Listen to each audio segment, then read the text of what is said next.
Why don't more infant formula companies use organic, grass-fed whole milk instead of skim? Why don't more infant formula companies use the latest breast milk science? Why don't more infant formula companies run their own clinical trials? Why don't more infant formula companies use more of the proteins found in breast milk? Why don't more infant formula companies have their own factories instead of outsourcing their manufacturing? We wondered the same thing. So we made ByHeart, an infant formula company on a mission to get a lot closer to the most superfood on the planet, breast milk. Our patented protein blend has more of the important and most abundant proteins actually found in breast milk. We're the first and only U.S.-made formula to use organic, grass-fed whole milk, not skim. We even conducted the largest clinical trial by a new infant formula company in a quarter century, with clinically proven benefits like easier digestion, less spit up, and softer poops versus a leading infant formula. And we make our own formula in the USA and our very own factories in Iowa, Oregon, and Pennsylvania. ByHeart, a better formula for formula. Learn more at byheart.com. David's Bridal, where brides and bridesmaids get fabulously dressed. We let our friends pick out what we wear, show off our dance moves, obsess over every little detail, hold your hand through it all, smile bravely when it's time to let go. Make your dreams come true. The things we do for love, only at David's Bridal.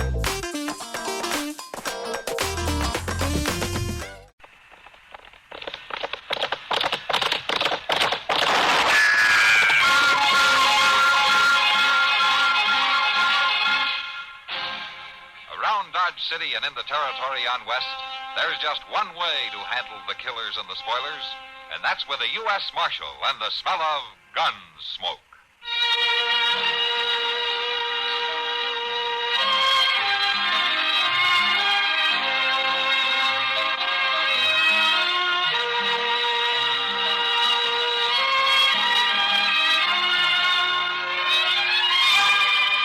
Gunsmoke, starring William Conrad. The story of the violence that moved west with young America, and the story of a man who moved with it. I'm that man, Matt Dillon, United States Marshal. The first man they look for and the last they want to meet. It's a chancy job, and it makes a man watchful and a little lonely.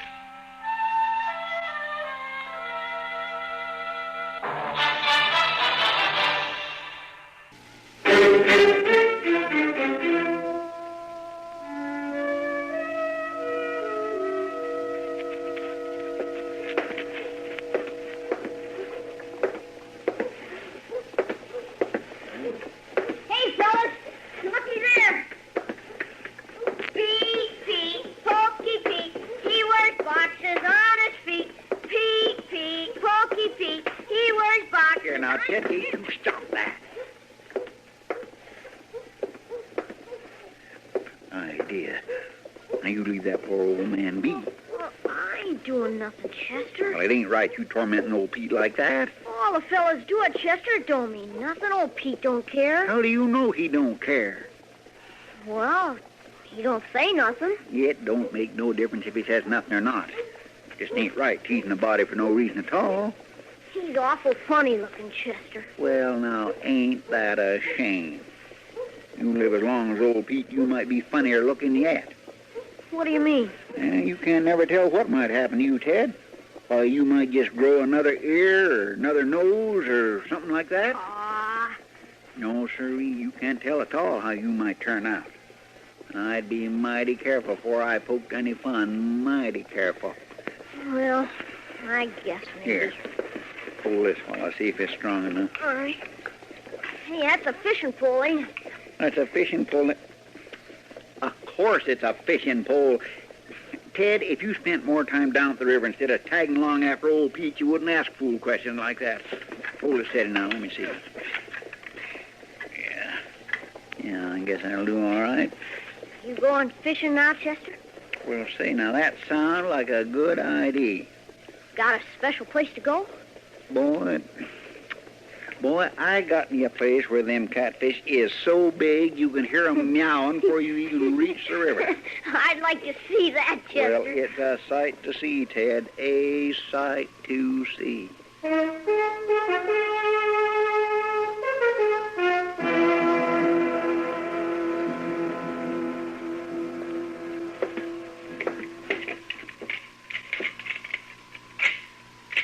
That's real nice. Sure. That's just what you need, Matt. Another gun. What do you mean, Doc? Why, your office is full of them now. Well, now, this is a new model, Doc. I wanted the marshal to look it over for me before I ordered any number of them. It's a centerfire repeater. Centerfire.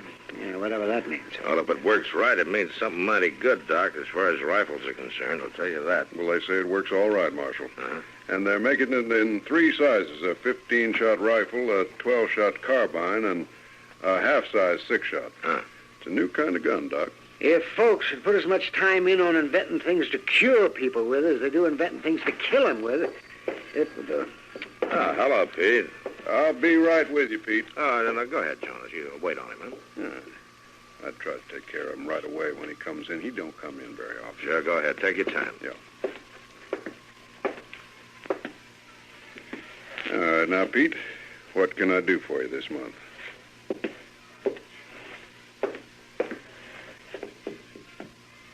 Oh, want some of them candles over there? Now, how many you want, Pete? 6? Oh, just 2. You sure that'll last you the month? All right. Just 2 it is. Now, what else?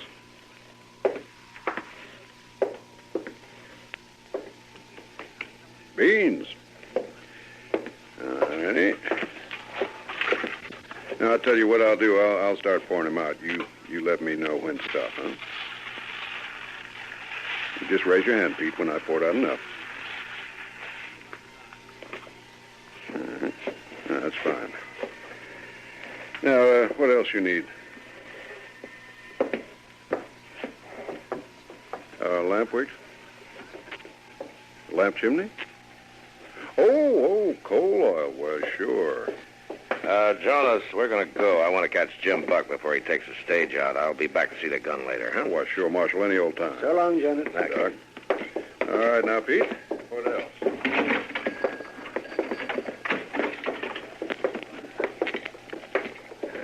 Pete's a strange old coot, isn't he? How long's he been around here, anyway?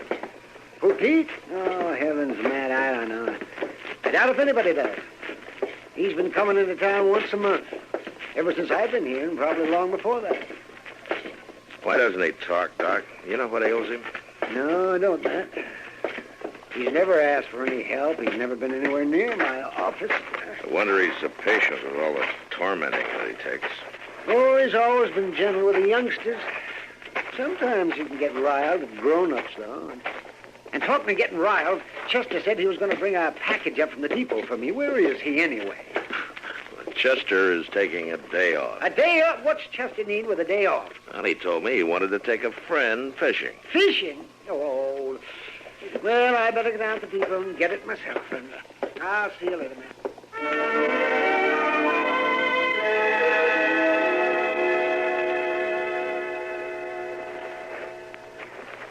I don't hear no catfish meowing, Chester. We're right on the bank, too. Well, now, see, it's just the wrong time of day. They don't seldom do it when the sun's so high.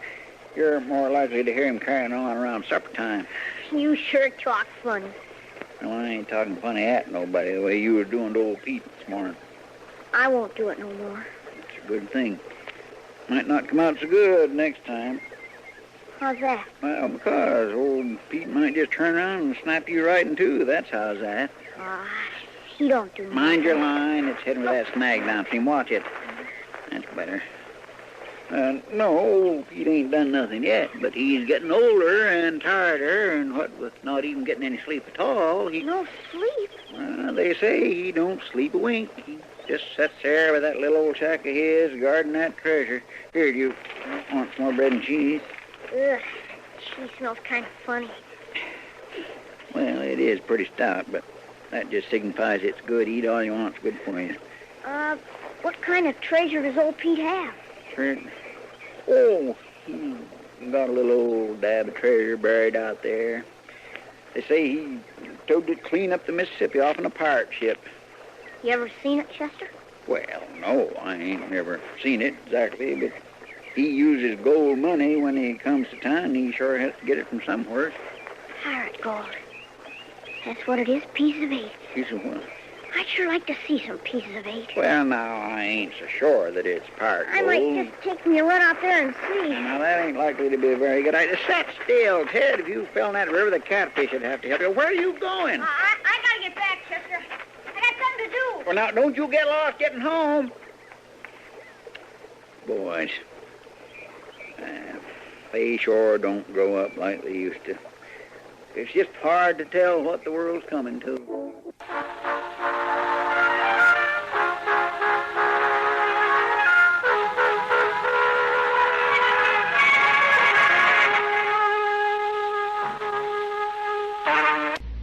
Everywhere you go, across the country trip or across the street party, you carry the fun with you when you own a Columbia stereophonic high-fidelity phonograph. There's a marvelous selection of 7 new portable models in smart new color combinations at your Columbia phonograph dealer, from which you may choose. Each one is a masterpiece of design and beauty. More quality, more features, and more styling have been built into these sturdy portables than ever before. How much fun you'll have enjoying all the wonderful new sound of stereo records. Regular records take on new beauty, too, when played on handsome Columbia portables. You'll be amazed at the big console sound that is reproduced by Columbia portable stereophonic high-fidelity phonographs. You'll thrill to the excitement of Stereo One by Columbia, #1 in the wonderful world of sound. And Columbia portables are economical, too. Prices start as low as $24.95. See them and hear them at your Columbia phonograph dealer.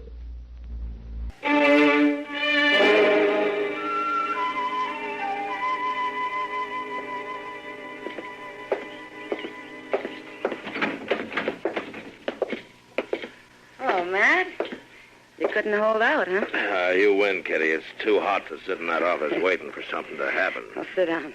Yeah, thanks. Sam, bring us some beer, will you, please? Sure, Kitty. Oh, it is hot. I'm surprised at you, Matt.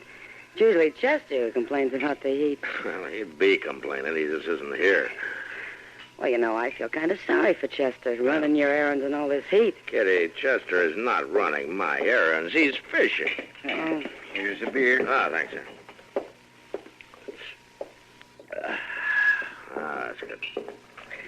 Yeah, I can just see him now, sitting out there with his feet in the water someplace, fishing. Oh, I'm sorry to hear that, too. Oh, why? Well, he usually comes in with a string of smelly catfish and presents him to me, and I never know how to refuse him. I don't know how to get rid of him, either. Hello, Pete. Poor old fella. This is his regular visit to the bar. You could run a calendar the way he comes in here every month. Hello, Pete. He, ever say anything, Kitty? Never. Just puts his money down on the bar, has 3 drinks, no more, no less, and walks on out. He keeps to himself pretty much, doesn't he? Mm-hmm. I wish everybody who steps up to that bar would be as quiet. Yeah. Those two just coming in didn't hear you. Whiskey, bring the bottle. Bring it up here. Hey, little lady, come on up here and have a drink with us. Come on, have a drink. No, thanks, boys. Not right now. You come up here, and I'll tell you what I'll do. I'll pay for all the glasses I buy. Oh, looks like I better go up there and settle it. Looks like we both better go, Kitty. Now, that's better. Oh, so you come with her, mister, all right? I'll buy it for you, too. No, thank you. Move right in here. Come on, come on. Give him room, Reese. Well, it ain't me, Mort. It's that big galoot. Well, move him down. Go on, old man, move along. And don't bother Pete, boys. We got room. Go on, old man, move. Now, boys. Can't you hear good? Answer me. Can't you hear good? Now, look here. Somebody ought to get a civil answer. All right. That's enough pushing. He thinks he's too good to talk to me. I'll fix him.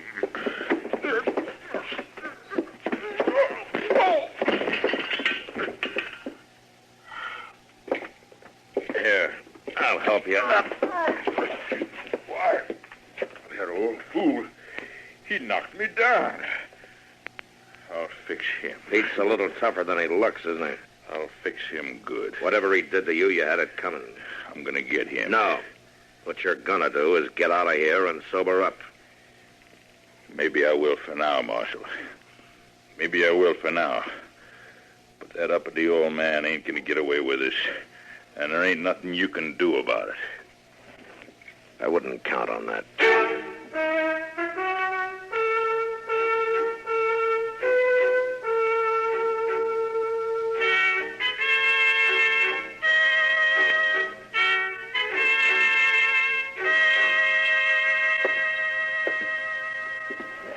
All right, Mr. Dillon, all right. If you don't want these fish, I'll just take them right on over and give them to Miss Kitty. I don't think I'd do that if I were you, Chester. Why not? Well, she hasn't gotten over that last batch yet. Why, it's been a good week since I give Miss Kitty them last fish. She ought to be more than ready for this nice new mess. I don't think she is. Well, I swear, I just don't know what use for a fellow putting in all that time fishing if nobody ain't going to appreciate it. Oh, hello, Miss Gage. Hello, Addie. Come in. Matt, I'm afraid I need your help. Oh, sure, Addie. Sit down and tell me about it. Get her a chair, will you, Chester? Yes, sir. Here you are. Thank you, Chester. All right, Addie, what's the trouble? It's my boy, Ted. Why, he's a nice young'un. He couldn't be in no trouble. Never mind, Chester. What about Ted? Well, he isn't home. Wasn't home all day and didn't come home to supper. That's not like him, Matt. I'm afraid for him. Oh, no, Addie, boys his age get to feeling pretty big. Sometimes they just forget to come home right on time. Not Ted. Ever since his pa died, he's taken great stock in doing the evening chores for me. He wouldn't just run off. Oh, shucks, Miss Gage, he's bound to be all right. I seen him this afternoon looking just as fine. You saw him? Why, sure, we was fishing together. Did he come back to town with you? What? No, ma'am, he didn't. He come back before I did. I kind of wondered about it, too, at the time. How's that? Well, it sure seemed like he was took with the story I was telling him about old Pete and all. But I just started telling him the best part when Ted run off. What part was that, Chester? Well, the part about how old Pete sets up all night guarding that buried treasure. What buried treasure? Well, now, I don't really take much stock in it, but the boys seem to be pretty took with it. Chester, what did you tell him? Well, now, lots of people thinks old Pete's got some pirate's gold buried up there somewhere. Matt, that must be where the boy went. Yeah, he might have, Addie. Chester, go get the horses. Yes, sir. Don't worry, Addie. If he's there, we'll bring him back.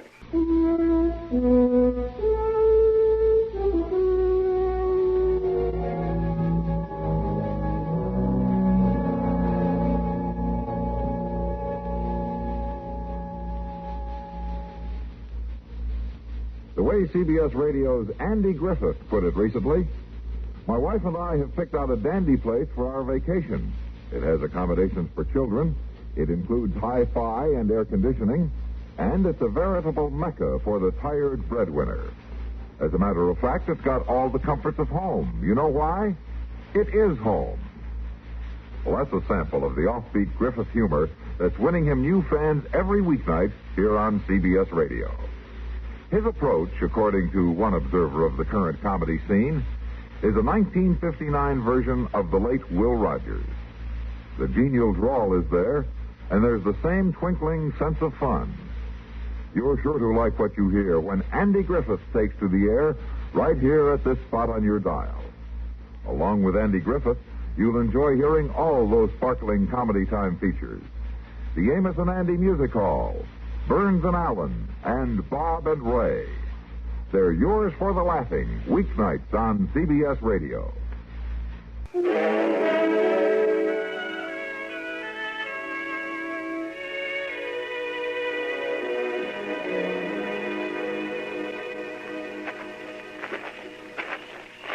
Come on, Reese, stop dropping your feet. I ain't so anxious to get there. I told you I was going to get even with the old man, didn't I?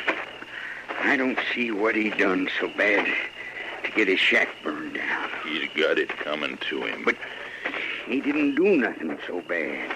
Well, he didn't sass you. He didn't even say nothing. Shut up and watch where you're going. I can't help it, Mort. I can't see where I'm going. You'll rouse the old man for sure. Just don't see why we couldn't have rid up this far. I don't want no horses stomping around. You're bad enough. Now shut up. I want to burn him out without no warning. What's it? Here. Quiet. It's a kid. Let go, mister. I ain't done nothing. You be quiet. What are you doing here? Why? Walk soft.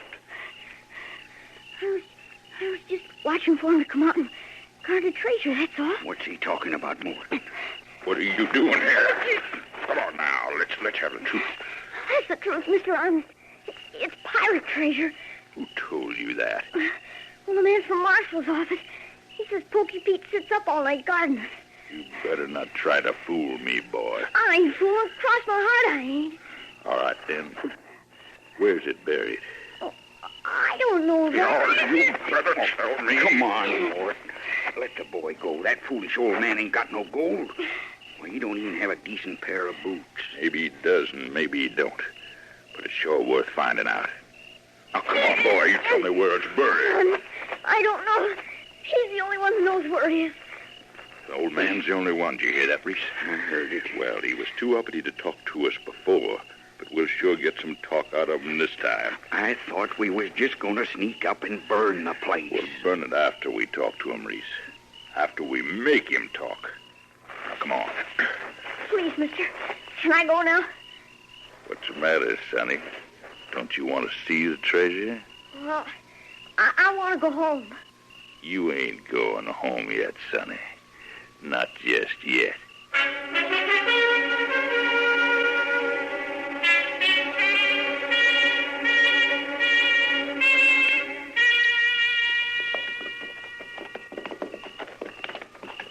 Mr. Dillon? Yeah, Chester. I'll feel just terrible bad if that boy gets himself into fixing something I said. Forget it, Chester. Boys his age are likely to run off now and I then. know, but me telling him that fool story, that's what started him off. Well, if you hadn't told him, somebody else would. No, I sure do hope he ain't got hurt none, no.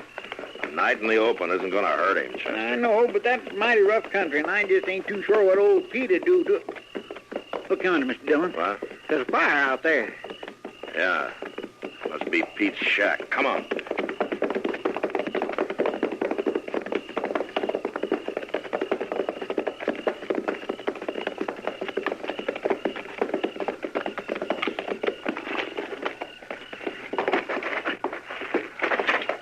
Look around, see if anyone's around here.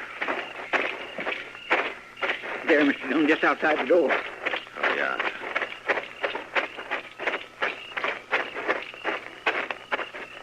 It's Pete. Yeah. Must have got himself out of the door somehow. Is he dead? No, not quite. He's been beaten, and he's burned. And he's still breathing. There's somebody over there, Chester. I'll go see.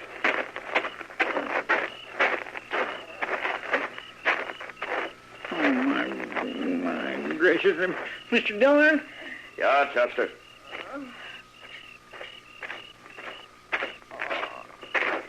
It's Ted. I found Ted. He's been hurt, too. Looks like he's coming out of it. Honest, I don't see nothing. Just take it easy, Ted. You're all right now. Don't hit me, mister. Nobody's going to hit you, Ted. It's Marshal Dillon. Marshal, don't let him get me, Marshal. Don't let him beat me like they did old Pete. Nobody's going to beat you, Ted. You're all right now. I kept asking him, beating him, asking him, beating him. Asking him what, Ted? Where that treasure was. Oh, my gracious. He wouldn't tell him nothing. No matter what they did. Yeah. I bet they'll never find the treasure, Marshal. That's right, Ted. They'll never find it. All right, come on, Chester. Let's get them both to dock.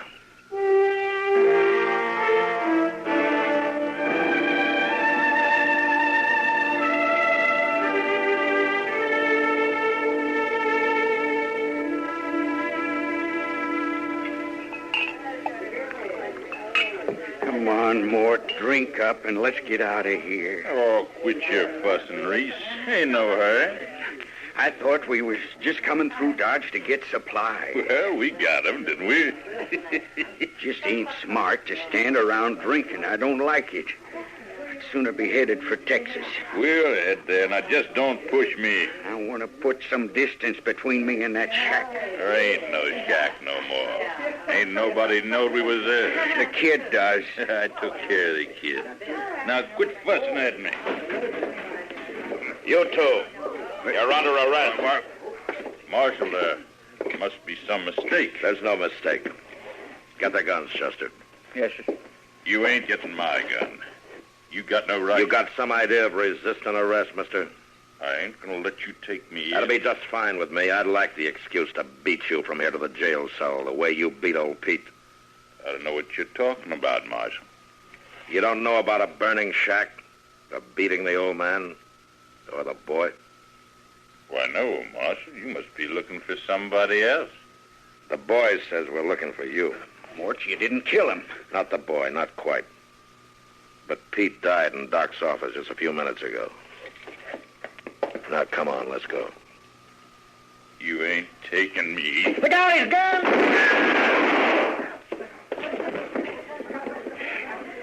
You got him, Mr. Dillon? Yeah. Bring the other one along. Now, wait a minute. Now, that wasn't my idea. You did your share. It wasn't my fault. I didn't mean no harm. It was the old man's fault. How do you figure that? What? If he hadn't have been so uppity about talking, we wouldn't have beat him so bad. You wouldn't have killed him. Well, sure not. We wouldn't have killed him. All he had to do was tell us where the treasure was hid. It was his fault. He couldn't tell you. There was no treasure. Well, then why didn't he say so, the old fool? I'll tell you why he didn't say so. He couldn't talk. He had no tongue. It had been cut out. No tongue? Yeah. Doc discovered it when he examined him. Must have been the Indians who did it years ago. Well, then it's still his fault. He could have let on. Oh, Pete was too proud to let on for sympathy from the likes of you. He didn't ask for sympathy from anybody. But you can't blame shut me. up. Come on, Chester, let's get him out of here.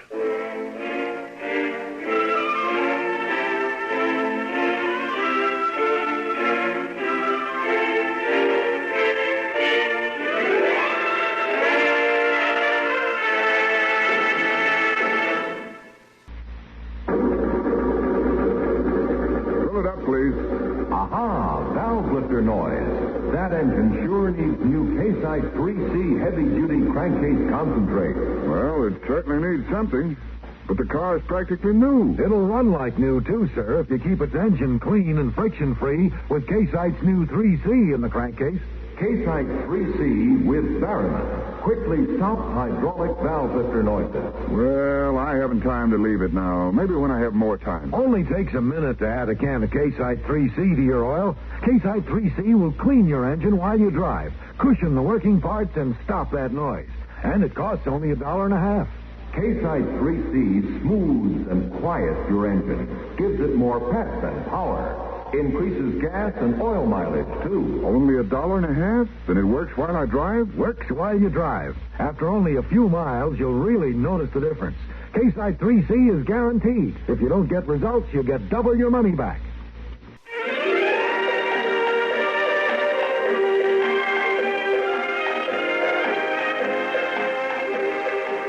Gunsmoke. Produced and directed in Hollywood by Norman Macdonnell, stars William Conrad as Matt Dillon, U.S. Marshal. The story was specially written for Gunsmoke by Marion Clark, with editorial supervision by John Meston. Featured in the cast were Richard Beals, Barney Phillips, Gene Bates, Vic Perrin, and Bart Robinson.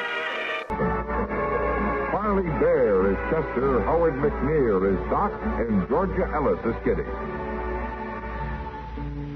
This is George Walsh inviting you to join us again next week when CBS Radio presents another story on Gunsmoke.